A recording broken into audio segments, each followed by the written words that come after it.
ወንጌልን ደብቄ ስጋዬን ከሞት ከሚያድነኝ እሱ በኔ ታይቶ አይደለም አንድ ሞት 10 ሞት ያገኘኝ። ሰላም ፋሚሊ፣ እንግዲህ በዩቲዩብ ቻናልም ተከስተናል። መጀመሪያ የምታውቁኝ በቲክቶክ ነበር። የማታውቁኝ ካላችሁ በዚህኛው ቪዲዮ አስታውሱኝ።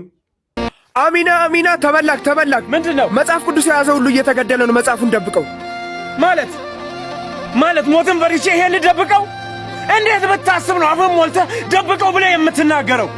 እንዴት ብታስብ ነው እንዴ የምትለኝ? ወንጌልን ደብቄ ስጋዬን ከሞት ከሚያድነኝ እሱ በኔ ታይቶ አይደለም አንድ ሞት 10 ሞት ያገኘኝ። እንዴ አትበለኝ። አንድ ነገር ልንገርህ፣ ሞት መጣ እያልክ ልታስፈራራኝ አትሞክር። እኔ ክርስቲያን ነኝ፣ ሞትን አልፈራውም። ሞት ደግሞ ቢመጣ ሞትን ቆሜ ነው እንጂ ሞት አልደብቀው።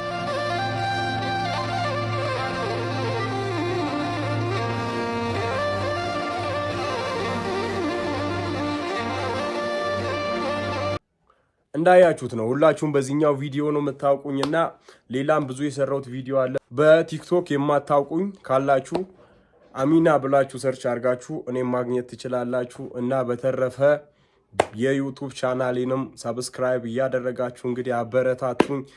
እስኪ ለመተዋወቅ ያህል ከስራዎች የተወሰነውን ላስተዋውቃችሁ። አሚና ሙነን የተናደርከው ምሕረት ስላበዛ ስለሆነ ሩሩ እግዚአብሔር እኮ ሰው አይቀጣም አሉ። በእርግጥስ እውነት ነው፣ ለምሕረት ነው እንጂ ለፍርድ አይቸኩልም እርሱ እንደቃሉ። ግን እቀጣለሁ ብሎ የተነሳ ዕለት በጣም ከባድ ነው የቁጣ ኃይሉ።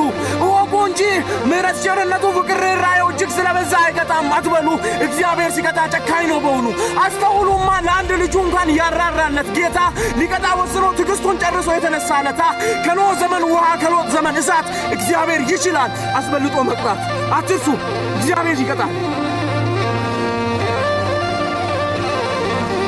አሚና ወዴት እየሄድክ ነው?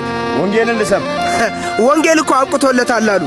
በየትኛው ዘመን እንዳበቃ ታውቃለህ? በእሳት ሲቃጠሉ፣ በዘይት ሲቀቀሉ፣ ደግሞ በጭካኔ ለአንበሶች ሲጣሉ፣ በድንጋይ ሲወገሩ፣ በመጋዝ ሲሰነጠቁ ወንጌል አላበቃም። ይህንን ይወቁ። ደግሞም አያበቃለትም። በስደት በስቃይ በጣር በሰቆቃ በስራትና ሞት ወንጌል ካላበቃ ያን ሁሉ መከራ በድል እያለፈ ትውልድን ካነቃ ዛሬ በኔ ዘመን እንዴትስ ብሎ ነው ወንጌል የሚያበቃ? ወንጌል አላበቃም፣ ገና ይሰበካል። ዓለም በኢየሱስ እስኪጠቀለል አይቆምም፣ ይሄዳል፣ አይጠፋም፣ ይነዳል። ወንጌላችን ገና ድል ያደርጋል።